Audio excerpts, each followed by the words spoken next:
இந்த விழாவுக்கு சிறப்பு வருகை தந்திருக்கிற தமிழ்நாடு வணிகர் பேரமைப்பின் பெருந்தலைவர், கருப்பு நெருப்பு என்று எங்களால் அழைக்கப்படும் விக்ரமராஜா அவர்களே, தயாரிப்பாளர் ராஜேந்திரன் அவர்களே, இயக்குனர் ஆதி ஆறுமுகம் அவர்களே, படத்தில் பங்கு கொண்ட கலைஞர்களே, படக்குழுவைச் சேர்ந்த நண்பர்களே, மேடையில் அமர்ந்திருக்கும் மேன்மைக்குரிய பெருமக்களே, இந்த விழாவில் பனை படத்தினுடைய பாடல்களை பாராட்ட வந்து என்னுடைய ஆதி வரிகளையெல்லாம் இந்த அவைக்கு எடுத்துச் சொல்லி என்னையும் களிப்புறச் செய்திருக்கிற இயக்குனர் அரவிந்தராஜ், பேரரசு, அம்மையார் வடிவுக்கரசி அவர்கள், இன்னும் பெருமைக்குரிய பெருமக்கள் அனைவருக்கும் என் அன்பான வணக்கத்தையும், ஊடக நண்பர்களுக்கும் பத்திரிகையாளர்களுக்கும் என் அன்பையும் தெரிவித்துக் கொள்கிறேன். நண்பர்களே, இந்த விழா வித்தியாசமாக தொடங்கி வித்தியாசமாக நடந்து மிக மாறுபட்ட முறையில் முடிந்திருப்பதாக நான் கருதுகிறேன். ஒரு படத்தின் பாடல்கள், ஒரு படத்தின் கலைக்கூறுகள், ஒரு படத்தின் அழகியல், இவற்றோடு முடிவதுதான் ஒரு திரைப்பட பாட்டு வெளியீட்டு விழாவின் சம்பிரதாயங்கள் அல்லது கண்மூடித்தனமான மரபுகள். ஆனால் அதை தாண்டி இந்த விழா சமூகம் குறித்து பேசியிருக்கிறது, மண் குறித்து பேசியிருக்கிறது, மண்ணின் தாவரமான பனையை குறித்து பேசியிருக்கிறது. இந்த பனை என்பது படத்தின் பெயர் அல்ல, இந்த பனை என்பது மண்ணின் பெயர், மக்களின் பெயர், நம்முடைய கலாச்சாரத்தின் குறியீடு என்று நான் கருதுகிறேன். ஒரு படத்திற்கு தலைப்பு மிக மிக முக்கியம். என்னை பொறுத்து கொண்டால் நான் ஒரு செய்தியை சொல்ல வேண்டும் என்று ஆசைப்படுகிறேன். கடந்து போய்விடுவது என்பது எளிது, ஆனால் கடந்து போகிற பொழுதே கருத்து சொல்வது ஒரு கருத்தாளரின் உரிமை, மரபு என்று நான் கருதுகிறேன்.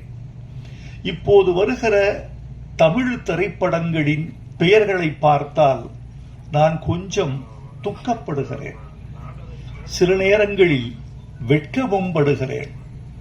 அந்த பெயர் எனக்கு ஒன்றையும் குறிப்பிட்டு சொல்லவில்லை, அது வெறும் ஒரு சொல்லாக இருக்கிறது. தமிழில் சொற்களுக்கா பஞ்சம், தமிழில் தலைப்புகளுக்கா பஞ்சம், தமிழில் அழகான சொல்லாடல்களுக்கா பஞ்சம். நல்ல பெயர்களை, தனித்துவமான பெயர்களை ஏன் நீங்கள் சூடக்கூடாது என்று பார்க்கிறேன்.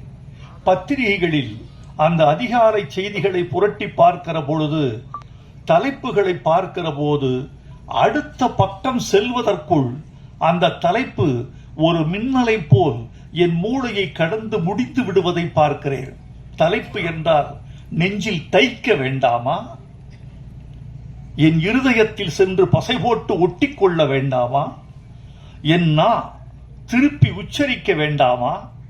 ஒரு தலைப்பு என்பது ஒரு படத்திற்கு ஒரு கருத்தை சொல்வதாகவும், இன்னொன்று ஒரு காட்சியை விரியச் செய்வதாகவும், அது குறித்த எதிர்பார்ப்பை ஏற்படுத்துவதாகவும் அமைய வேண்டும் என்றுதான் நம்முடைய முன்னோர்கள் எல்லாம் தலைப்பு வைத்தார்கள். பழைய தலைப்புகளை எல்லாம் பார்த்தால் அந்த தலைப்பில் கதை வரும். மங்கையர் உள்ளம் மங்காத செல்வம் என்றால் ஒரு சமூகத்தின் பண்பாடே வந்துவிடும். கணவனே கண்கண்ட தெய்வம் என்று சொன்னவுடன் ஒரு கலாச்சாரத்தின் விழுமியம் வந்து விடுகிறது. அதெல்லாம் பழசு என்று நமக்கு தெரியும். ஆனால் அந்த வழியில் வருகிறவர்கள் தலைப்புகளில் ஒரு ஆழ்ந்த கவனத்தை செலுத்தி நிகழ்காலத்தின் பொருள் குறித்தும், நிகழ்காலத்தின் மாற்றம் குறித்தும், நம்முடைய விழுமிய போக்குகள் எது விழுகிறது எது எழுகிறது என்பது குறித்தும் இந்த தலைப்புகள் ஏதாவது மக்களுக்கு சொல்லி செல்ல வேண்டும் என்று நான் விரும்புகிறேன். தலைப்பு வைக்கிற தமிழ் இயக்குனர்கள், தயாரிப்பாளர்கள், கதாசிரியர்கள் தயவு செய்து அழகான தமிழ் பெயர்களை படத்துக்கு சூட்ட வேண்டும் என்று நான் அன்போடு விரும்பி கேட்டுக்கொள்கிறேன். இது ஒரு கவிஞனுடைய வேண்டுகோள் அல்லது ஒரு பாடலாசிரியரின் வேண்டுகோள் என்று நினைத்து விடாதீர்கள். இது தமிழ் மக்களின் வேண்டுகோள், பாமரனின் வேண்டுகோள், உழவனின் வேண்டுகோள், மூட்டை தூக்குகிற தொழிலாளியின் வேண்டுகோள், விறகு வெட்டியின் வேண்டுகோள். அவன் தமிழோடு இருக்க வேண்டும் என்று விரும்புகிறான். நீங்கள் தள்ளி நிற்கிறீர்கள். நான் உங்களை கேட்கிறேன், ஒரு தலைப்பை மாறுபட்ட முறையில் தமிழுக்கு விரோதமாக வைத்து அந்த படம் வெற்றி பெற்று விட்டது என்று நீங்கள் சொன்னால் நான் ஏற்றுக்கொள்கிறேன்.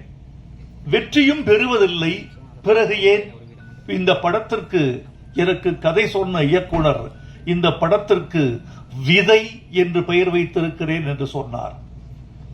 நான் சொன்னேன், விதை நல்ல பெயர்தான், ஆனால் நீங்கள் சொல்ல விரும்புகிற கதையை விட்டு விதை தள்ளி நிற்கிறது. எனவே இந்த படத்தின் ஒட்டுமொத்த இருதய துடிப்பும் தலைப்புக்குள் வர வேண்டும் என்றால் தம்பி பனை என்று பெயர் வைக்க வேண்டும் என்று சொன்னேன். அவர் உடனே ஏற்றுக்கொண்டார். விதையை விட பனை எனக்கு இன்னும் பக்கத்தில் இருக்கிறது ஐயா என்று சொன்னார். வாழ்க என்று சொன்னேன். மேல்நாட்டில் எப்படியெல்லாம் தலைப்பு வைப்பார்கள் தெரியுமா? ஒரு ஆங்கில படத்துக்கு தலைப்பு தி விண்ட் cannot read, காற்றுக்கு படிக்க தெரியாது என்று தலைப்பு வைத்தார். எப்படி டைட்டில் போட்டான் தெரியுமா? காற்றுக்கு படிக்க தெரியாது, இது டைட்டில். காற்று வீசுகிறது, ஒரு மரத்தின் மீது வீசுகிறது, ஒரு மாளிகை மீது வீசுகிறது, ஒரு புல்வெளியின் மீது வீசுகிறது, ஒரு குழந்தையின் மீது வீசுகிறது, ஒரு சாலையில் வீசுகிறது, ஒரு சோலையில் வீசுகிறது. சோலைக்கு போனால் ஓரிடத்தில் பூக்களை பறிக்காதீர்கள் என்று ஒரு அறிவிப்பு பலகை வைக்கப்பட்டிருக்கிறது.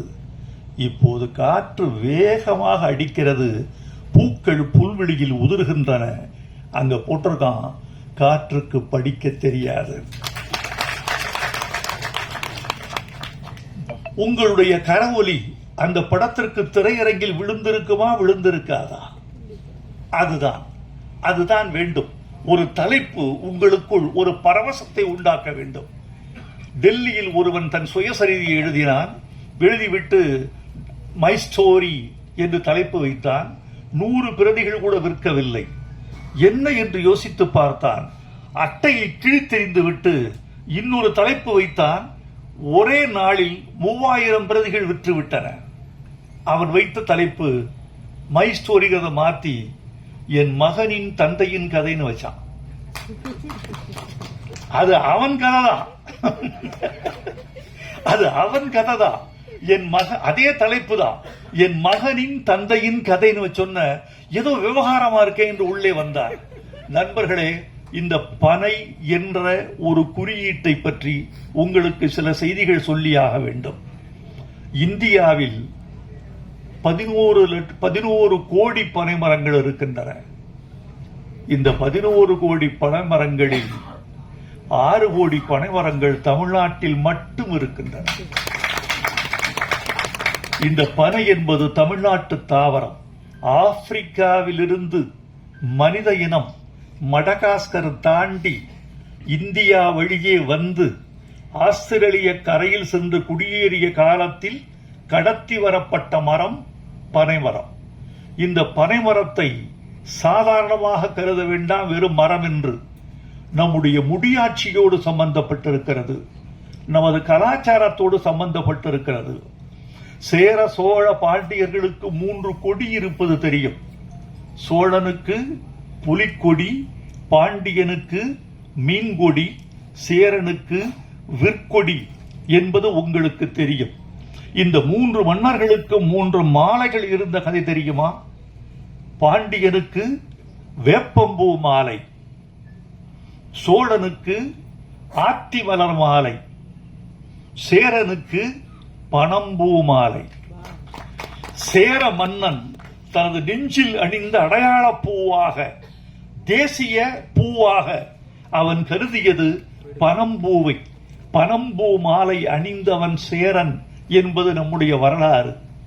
இந்த பனை மாதிரி தாய் கூட கொடுக்க முடியாது. அதாவது நீங்க தாய்க்கு கூட நீங்கள் எவ்வளவு கடமையை செய்ய வேண்டும் என்று உங்கள் மனசுக்குள் ஒன்று இருக்கும். அவள் தாய்ப்பால் கொடுத்ததற்கு நாம் தாய்க்கு செய்ய வேண்டிய கடமை நமக்கு இருக்கிறது என்று நீங்களும் செய்வீர்கள். ஆனால் தாயும் எதிர்பார்ப்பாள், தப்பில்லை, அவளுக்கு அந்த உரிமை இருக்கிறது. இந்த பனை எதிர்பார்ப்பதில்லை. அது உன்னிடம் தண்ணீரை எதிர்பார்ப்பதில்லை, உன்னிடம் பராமரிப்பை எதிர்பார்ப்பதில்லை, உன்னிடம் உரத்தை எதிர்பார்ப்பதில்லை. அது வானத்திலிருந்து நீரை வாங்கிக் கொள்கிறது. வானத்தில் தண்ணீர் வறண்டு போன போது காற்றின் ஈர பசையை பனை ஓலை இழுத்து தன்னை உறுதிப்படுத்திக் கொண்டு உயிர் வாழ்ந்து கொள்கிறது. ஒரு 15 வருஷத்துல ஒரு பனைமரம் வந்து நின்று நிற்கிறது. ஒரு பனைமரம் ஆண்டுக்கு 150 லிட்டர் பதநீரும் 24 கிலோ பனை வெல்லமும் தருகிறது. இந்த மரத்தை நாம் ஏன் தமிழ்நாட்டின் தேசிய மரமாக அறிவிக்க கூடாது? அறிவிச்சிருக்காங்களா? இருக்காங்க. தமிழ்நாட்டின் தேசிய மரம் என்று சொல்ல முடியுதா? அப்படியே சொல்றாங்க.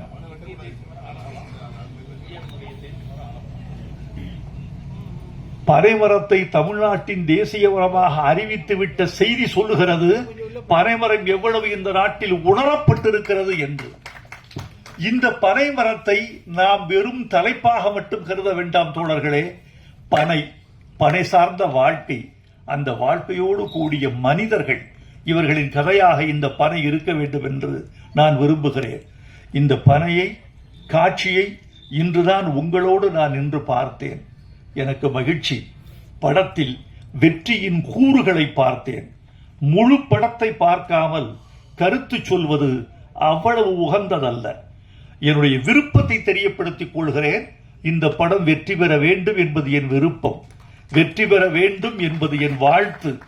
அதற்குரிய கூறுகள் இந்த படத்தில் இருக்கும் என்று உங்களைப் போலவே நானும் எதிர்பார்க்கிறேன். இந்த படத்திற்கு பாட்டு எழுதினேன். மணிலால் கீரவாணியிடம் இருந்தவர் வந்து இசையமைத்து கொடுத்தார். அவருக்கு என் வாழ்த்துக்களை தெரிவித்துக் கொள்கிறேன். ராஜேந்திரன் கிடைத்தார் தயாரிப்பாளராக. பனைமரம் போல ஒருத்தர் வந்தார்.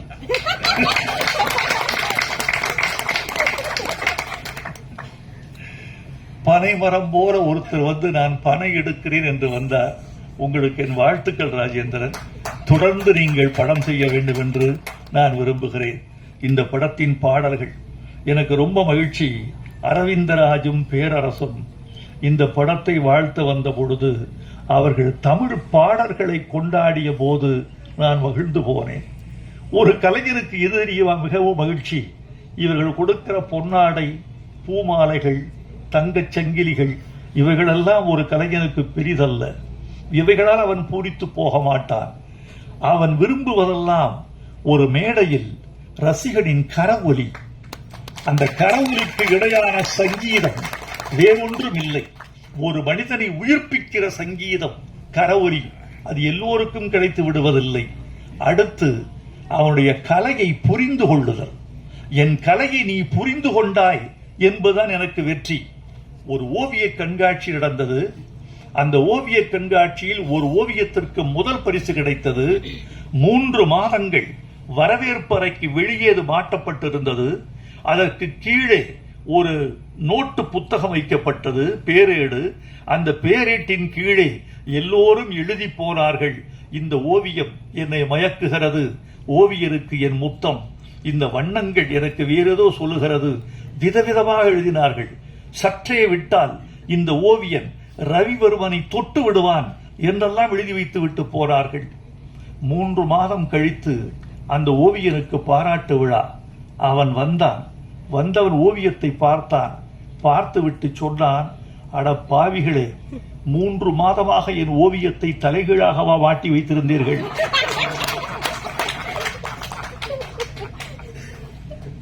என்னை பாராட்டி புரியாமல் பாராட்டி இருக்கிறீர்கள். என் ஓவியத்தை புரிதல் தான் நான் கேட்கிற முதல் பரிசு. எனக்கு விருதெல்லாம் என் ஓவியம் ரசிக்கப்பட்டு விட்டது, தூய்க்கப்பட்டு விட்டது, என் கலையின் ஜீவ நாடி அறிந்து கொள்ளப்பட்டு விட்டது என்பதுதான் ஒரு கலைஞன் வேண்டுகிற மிகப்பெரிய யாசகம். அந்த யாசகத்தை நான் இவர்களுக்கு கேட்கவில்லை. ஆனால் இந்த பெருமக்கள் எல்லோரும் சொர்க்கோ, பேராசிரியர் சொர்க்கோ தமிழ்நாட்டில் ஒரு முக்கியமான பேச்சாளர், பேராசிரியர், நல்ல பாடலாசிரியர், நல்ல எதிர்காலம் உள்ளவர். அரவிந்தராஜ் ஊமை விழிகள் செய்தவர். பேரரசு தமிழ்நாட்டு இயக்குநர்களில் முன்னணி இயக்குநர்களில் முக்கியமானவர். இவர்களெல்லாம் தமிழுக்கு ரசிகர்களாக இருக்கிறார்கள் என்பது எவ்வளவு பெரிய விஷயம். பாட்டை புரிந்து கொள்வதற்கு கொஞ்சம் தமிழின் விசாலம் வேண்டும். நான் தமிழர்களை எல்லாம் தமிழை ரசிக்கிறார்கள் என்றுதான் நம்புகிறேன். நான் நம்புவதற்கு காரணமே தமிழ்நாட்டு மக்கள் பழமொழிகள் படித்து வந்தவர்கள், விடுகதை போட்டு வந்தவர்கள். எழுத்தறிவு இல்லாதவன் கூட தமிழோடு உறவாடி வந்திருக்கிறான் தமிழ்நாட்டில். அவனை கேட்டால் விவாதிப்பான், அவனை கேட்டால் விமர்சிப்பான், அவனை கேட்டால் பழமொழிகளில் பதில் சொல்வான், அவனை கேட்டால் விடுகதைகளிலும் சிக்க வைப்பான். அப்படி தமிழன் தன்னுடைய வாழ்வோடு தமிழோடு ஊறி வந்திருக்கிறான். எனவே இந்த தமிழும் அவனுக்கு புரியும் என்று நம்பிக்கையில் கொண்டுதான் வந்திருக்கிறேன். சில பேருக்கு புரிவதில்லை, அந்த இடத்தில் தமிழ் நிலைப்பதில்லை. ஒன்று சொல்லுகிறேன், திரைப்பட பாட்டை நான் எப்படி நினைக்கிறேன் தெரியுமா?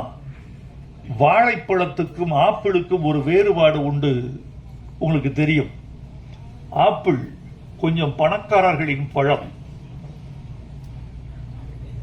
வாழை கொஞ்சம் ஏழைகளின் பழம். வியாபாரிகள் சங்க தலைவரை வைத்துக் கொண்டு அவருக்கே பாடம் எடுத்துக் கொண்டிருக்கிறேன். ஒன்று சொல்லுவார்கள், திரைப்பட ஏழைகளின் ஆப்பிள் வாழைப்பழம் என்பது பழமொழி. நான் பாமரர்களின் கவிதை திரைப்பட பாட்டு என்று நினைக்கிறவன். வாழைப்பழம் எப்படி ஏழைகளுக்கு ஆப்பிளின் சக்தியை கொடுக்கிறதோ, பாமரர்களுக்கு கவிதையின் சக்தியை கொடுக்கிறது.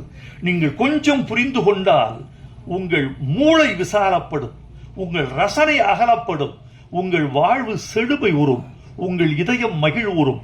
உதாரணமா ஒரு பாட்டு, இது புரிஞ்சுக்கிட்டு இருக்கீங்களா? மலர்களைப் போல் தங்கை உறங்குகிறாள் என்று கவிதை வடித்தார் கவியரசர் கண்ணதாசன். அதில் ஒரு வரி, தங்கைக்கு திருமணமாகிறது, வளர்கிறாள், போகிறாள், வரவேற்கப்படுகிறாள், இப்படி பாட்டு போகுது. தங்கையின் எதிர்காலம் குறித்து அண்ணன் கனவு காண்கிறான். அவ சொல்றான், பூமணம் கொண்டவள் பால்மணம் கண்டாள். இந்த பொருள் எத்தனை பேருக்கு புரிஞ்சிருக்கு? பூமணம் கொண்டவள் பால்மணம் கண்டாள். ஒரு கவிஞன் 10 மாதத்தை 4 வார்த்தைகளில் கிடக்கிறார். பூமணம் கொண்டவள், மலர் சூடிக்கொண்டாள், மணவாளனால் பூமணம் கொண்டவள், 10 மாதத்தில் குழந்தை பிறந்துருச்சு, பால் மனம் கண்டாள். அந்த 10 மாதத்தை 4 சொற்களில் கிடக்கிறான் கவிஞன்.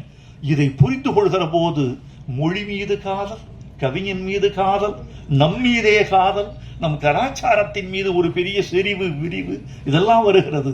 கன்னத்தில் ஒன்னே ஒன்னு கடனாக தாடா, கல்யாண பரிசுல என்ன அர்த்தம்? கன்னத்தில் ஒன்னே ஒன்னு கடனாக தாடா, கடன் தந்தால் என்ன அர்த்தம்? திருப்பி தரணும். கன்னத்தில் ஒன்னே ஒன்னு கடனாக தாடன்னா, கடனா கொடுத்துட்டு இல்ல, நான் திருப்பி தரணும் இல்ல, நான் வட்டியும் போட்டுல கொடுப்பேன். நீ ஒரு முத்தம் கொடுத்தால் நான் திருப்பி 1, வட்டி 1, நான் 2 முத்தம் கொடுப்பேன்.